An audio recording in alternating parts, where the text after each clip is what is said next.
Okay, we are continuing Hilchos Treifos. We are in Siman Mem Chet. We are starting with Seif Chet. Okay. Im nimtza be'echad mehem. If you find in one of them, such as the Hemses or the Beta Kosot, Tchuva Machat, you find a needle stuck inside. O kots velo nikev me'ever el ever. Either you have, it's a needle or a thorn, and in this case, it's stuck inside, but not all the way through. Okay, so the question is, did it penetrate all the way through? We learned that if it's just loose inside, so then I believe we said it's a kshera. We're going to see if it's loose in the abdominal cavity, in the stomach. Sorry, not in one of the stomachs, in the overall general cavity, not technically a stomach. So then it's a shreifa, because we're afraid it may have made a hole into one of the vital organs, and we didn't find the hole, or it's sealed and healed. Here, it's stuck inside the wall of one of the organs. These two, for example, Hemses and Beta Kosot. So what do? We invert it. We look at the stomach, and we make it, stretch it inside out, and we look inside. So it's, I think we're going to say it, but if it's on the outside, and if it came from the outside, that's a problem, because that means it was in the Chalal HaBetin. So that'll make it a treifa. So I think it says it later on. Or we said it already.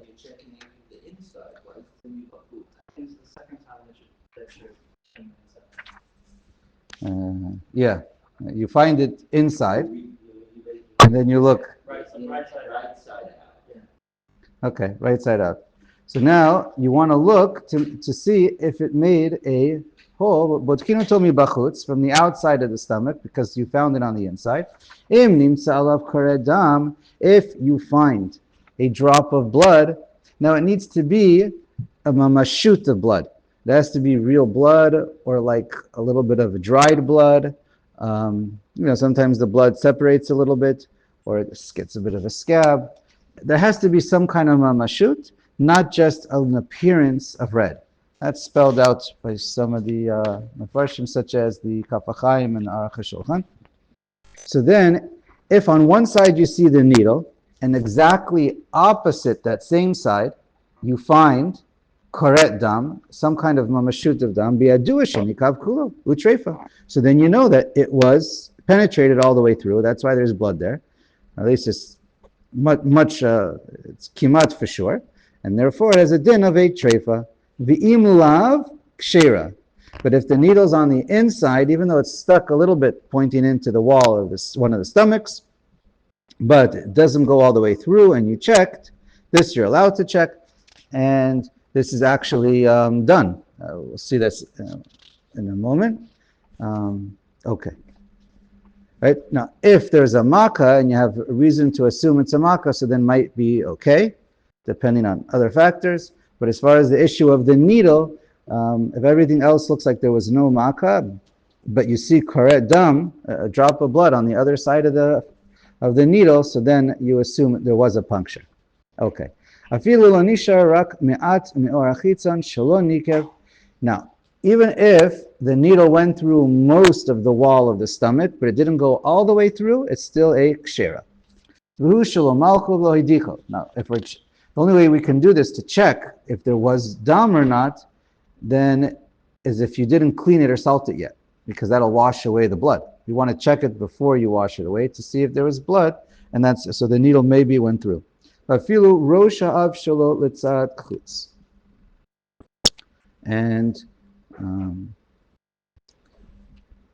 think this means even if the head is on the inside, facing out. Where you would think it would be more likely that the pen, that the sharp. Oh no, it could be. He's saying even if it's on the outside, because nowadays, unless the head is really, really big, it can go either way. I think that's all. I'm not sure, but okay. Haga. V'yesh mekilin lahatir im lo nikev me'ever le'ever v'hudach v'nimlach o shene'avad v'lo badak mibachutz im haya alav kareh dam. Now the Ramah is makel over here more than the Shulchan Aruch that says lechatchila. You see a needle stuck inside halfway through. Lechatchila you have to check, but if you don't check, so the Shulchan Aruch says I think it's a treifa because we're afraid now you have a reyesa. But the Ramah says b'di'evet if it already got washed away or it gets lost and it's you could be makel v'yesh lismach alei l'makom hefsid meruba. You can be makel in the case of hefsid meruba. It's a machloket in the Rishonim, so he says you could be makel behefsid meruba. Okay. V'ima varamachal me'ever elever.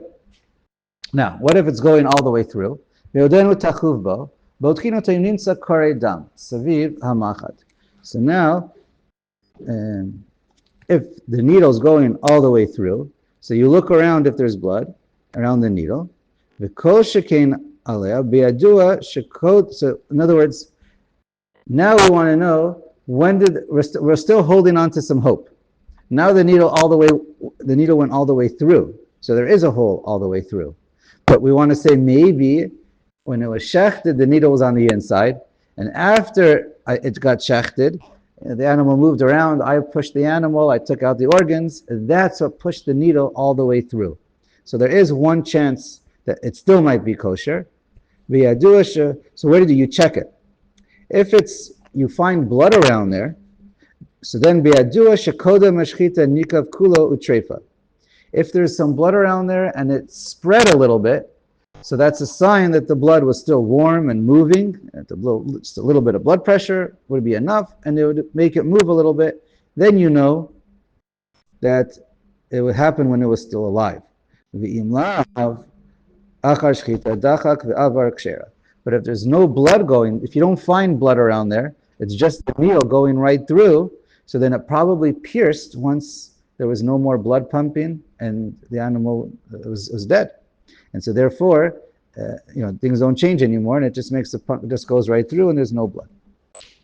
Now that's im lo malchu v'lo yedichu.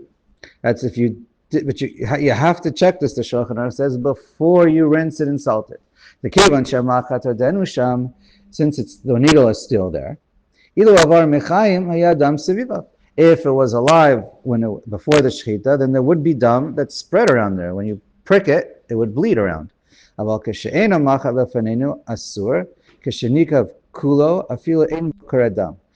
the needle is not there, then we don't play games, and then it's an automatic treifa.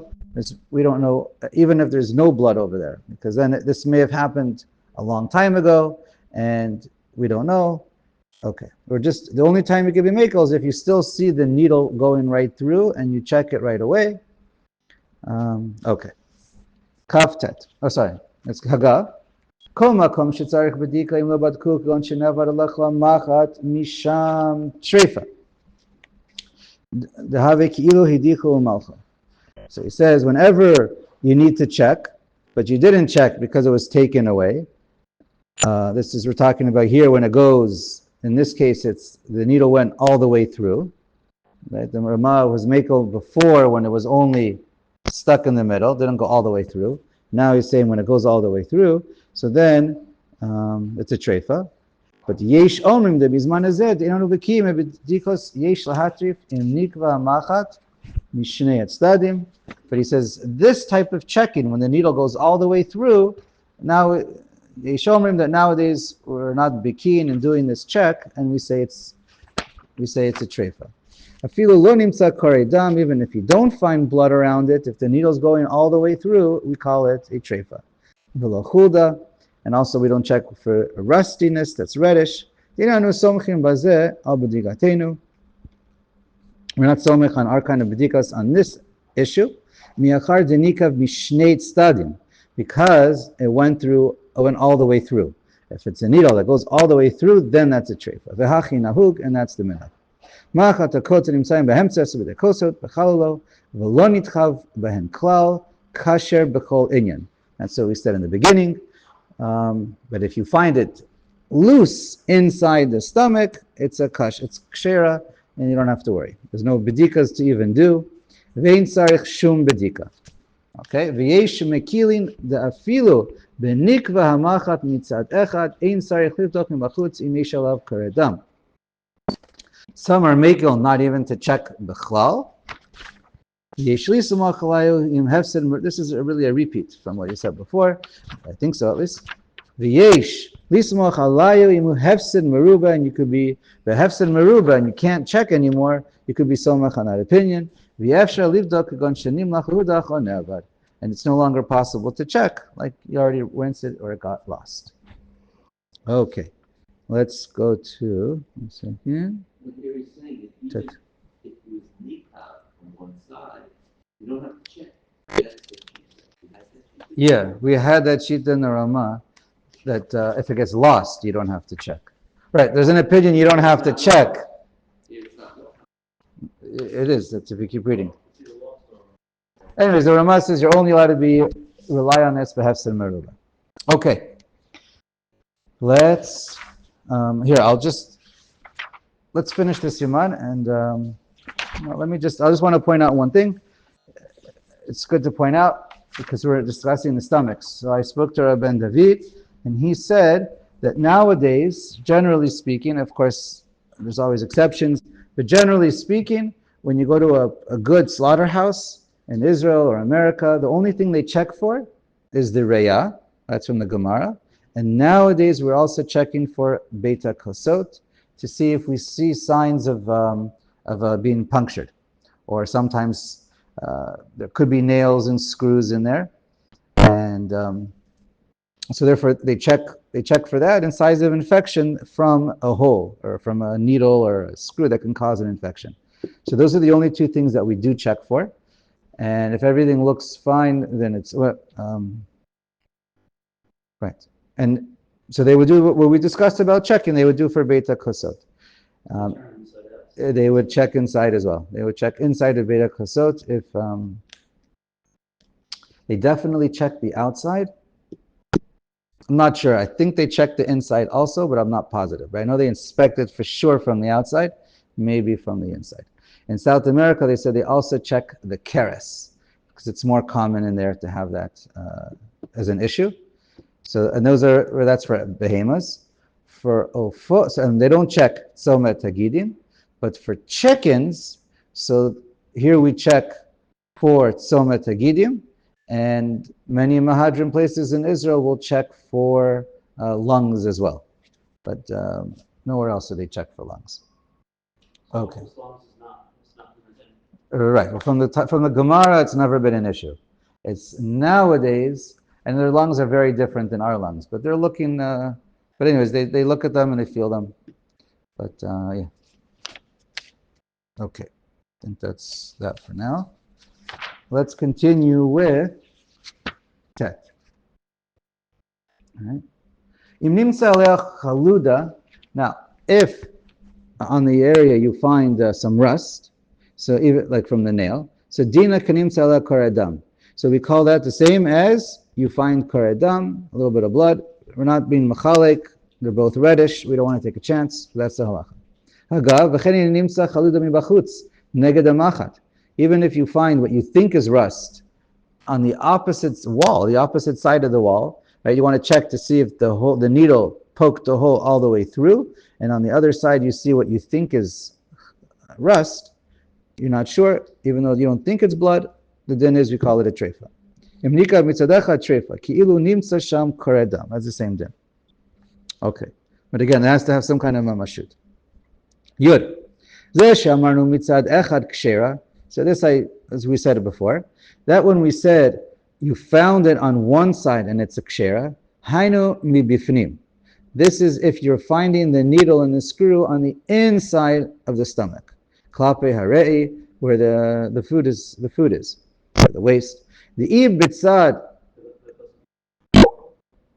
What?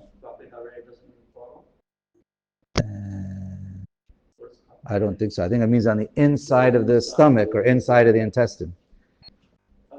The food. The re'i is the food being digested or at the end of the process. Exactly.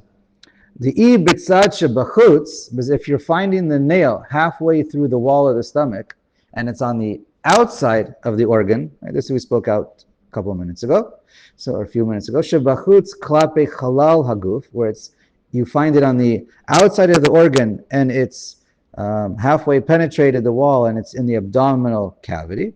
So then, afilu lo nikev klal, even if it wouldn't even make a puncture on the outer surface of the stomach, it would still be a treifa. Why? Because because the din is, anytime you see a needle in the abdominal cavity, we call it a treifa. Because once it's running around loose, or swimming around, whatever it is in that abdominal cavity, we're afraid it can poke holes wherever it wants to, and you'll never find the hole. No, I thought we assumed that it came out through the digestive tract. That could also be. That could also be. That correct. That's also a chashash. It could be either one. It can come from the outside too. That case is no. If the animal rubs against the wall and a needle pokes a hole through its skin, it's not a treifa. So it can come from either direction. But once it's in the halal, that of the haguf, has a din of a treifa, really misafik, I think. But okay, let's go on. Yud Aleph. I think it's. I think it could come from the outside. Okay, well, Yud Aleph. We'll discuss after if you want. But 1 second. Right. Oh, and also he just Ben Amitai explained Ben David that often that it does happen sometimes. You'll see screws and needles, and generally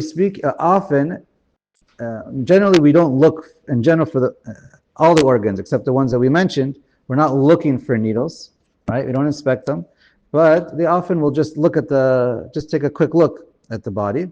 Don't have to, but they can. In some places they do. That's part of the procedure. If you see signs of an infection, like a bloated organ, so then they'll often check it or just call the whole thing a treifa, because then they're either for whatever reasons. But if it's discovered, now what often could happen is you would discover it. Now normally you don't look for these things, so it's rare to find it. And if you find it, usually it's when you find them where it's already dismembered altogether. And then you have a big pile of, let's say, we're going to get to the gizzard, a big pile of kurkabans because people actually eat them.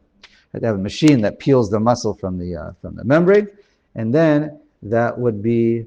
So what generally happens is you discover it when there's already a pile of organs together, and then you see, oh, there's a needle. So you pluck out the needle and you serve the rest, and there's no treifa over here because you don't know which cow it came from. They don't mark the organs once they pull them apart.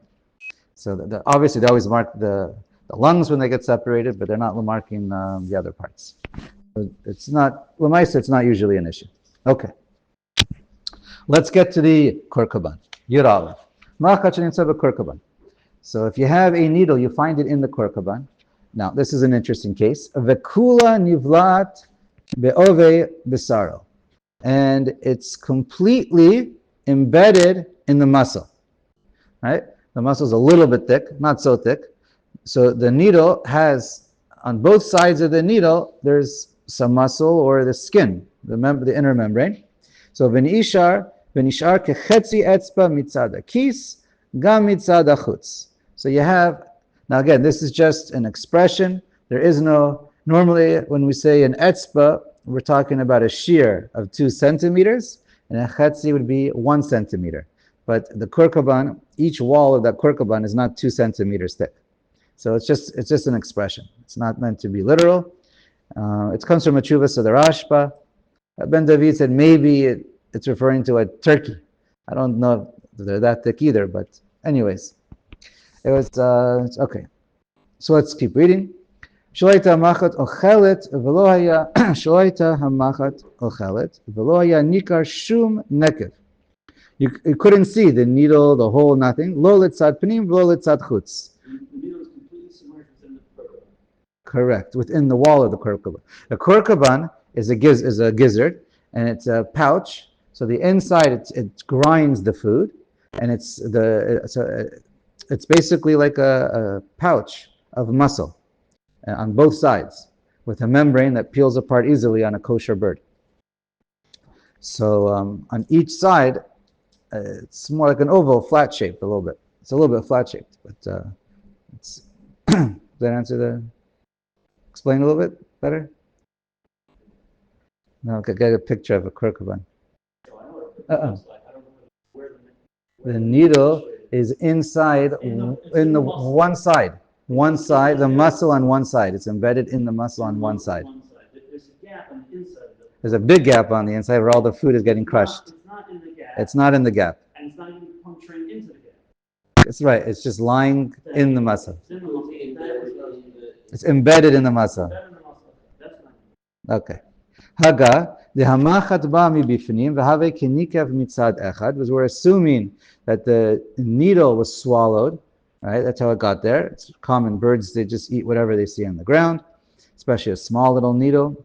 So they swallow it. It travels down through the, past the crop into the gizzard. So it's inside there. And then when it's moving, the muscle is, it's crushing it around. It's moving around, contracting, whatever. So then it pops through the membrane and it stays inside the muscle, but it's not a through and through hole, so it's still a kshera. Yeah.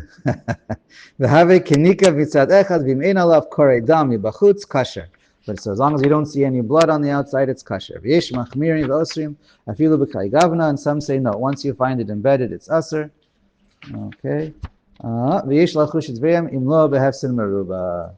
but once you find a needle in there, the Maisa, you should throw it away and not eat it unless it's hefsed meruba. And right, chickens are usually not. And again, usually it's already batal barov for the rest of the chicken. So you throw out the korkaban with the needle, and you can eat the rest of the pile of korkabans and the rest of your chickens. I think so. So if you find a needle and korkaban, just throw out that korkaban. Just throw out that korkaban. Yeah, doesn't help to throw out the needle. It's not a blood spot, which we'll get to later. You have to throw out the whole, for sure, the whole thing. Okay, the egg. Yeah, don't extrapolate from what I'm saying, but the egg yet. Good bet. Katan shamatza macha tachu bekeres yesh lahachmer v'lesor al piv imhu charif leda ulachavin midvarim elu. Okay, so this is an interesting topic. Do you listen to the katan? So katan, we know, does not have any ne'emanas.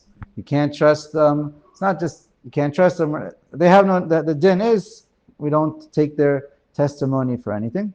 The issue over here, why does a katan make it worse? Because you found a needle on the floor. Let's say you are by the animal and you cut it open and then it falls out. Or I'm not exactly sure of the case. Obviously, there could be a number of cases that can come out of this case. But it's again, it's based on the Treifos of the Rashba. But basically, you have a needle there already, and since you have a needle there, then it puts the whole animal at jeopardy. Now we have a suffix. So now, if you have a katan who's a smart with it katan, and so it depends on the katan, but anyways, so then he is trustworthy to make it aser.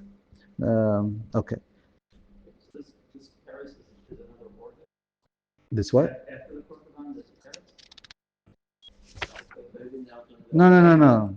This is just the keres is the first stomach. We're going back to the first stomach. We're done with korkaban. Here, korkaban is only by oath. Keres is talking about an animal. Chickens don't have a keres. They get. So now we're back to an animal. Sorry, we're back to an animal, separate case. And here you have, so you find it on the floor or whatever it is, somewhere in the animal that just makes it a suffix. So the katan can put it over the edge, and if he tells you, no, I saw it in a place that makes it a treifa, so then, or you have to check it in order to eat it. So again, we had the machlokas Shulchan Aruch Rama, but bottom line, a katan has the power to make it aser, because we have reglayim l'davar, and so you were using the katan just like a gili milsa to explain to us the metzias. So he is good enough. We're not using him as an aid. We're using him as a gili milsa in metzias. Now, if it's a non-Jew, an ikatan, they point out, the poskim point out, in the Shach and Behertev and others, that the katan actually, in this type of a case, has more validity than a goy. A goy, we can say, I don't believe you, and you have every right to do that. I just want to point out two things real quick. One is the Aruch Shulchan says that if a gadol comes and tells you without raglayim wadavar, a gadol, some older man, a person who's 13, and it's not his animal to tell you it's a treifa, and he tells you, I found the machat in such a place, you don't have to believe him because it's not in his place to be a matrif. He has known it, and he's not the shochet, and he is not there's no raglayim wadavar in that case. So for a gadol, you would have the right to tell him, I don't believe you. But he qualifies that. He says it depends on the case. In a case of, so you have a right in general. This comes up in other areas halachas. We're not going to get into we're not going to digress too much, but it does come up in different halachas where sometimes you can say, I don't believe you to the witness or to the person who's giving his, especially even though we don't rely on, So what he does point out is if you don't want to believe him, but you do, like you know the guy, and you just know he's telling you the truth. So then, in an Isser De'araisa, you can look up this. It's over here in Aruch Shulchan. If an Isser De'araisa and you know that you believe that the guy is telling the truth, then you're not allowed to say I don't believe you. But if it's an Isser De'Rabbanan, you're allowed to say you have no ne'amanas on this. It's not yours. You don't have a right to aser it onto me, and I don't believe you. So this will come up again later on in the future. This is by Eid Echad Ne'eman B'Yisurim. No, we're talking about Eid Echad Ne'eman B'Yisurim. So the sugya is more in Kuf Chav Zayin, but this is an important thing to point out, and I just want to add one other important thing that comes up. Let's say a person wants to eat in someone else's house. The person's house, he's not religious. Let's say you have a parent or a child. They don't keep kosher, they're Machal Shabbos. The din is, they're not a kosher aid. You can't trust on them for ne'amanas. Can you eat their food?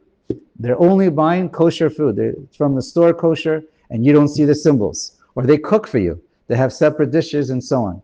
So I'm just going to point out to you, I'm not paskening and everything, but it depends on the case. The Igros, and it does come up with family issues.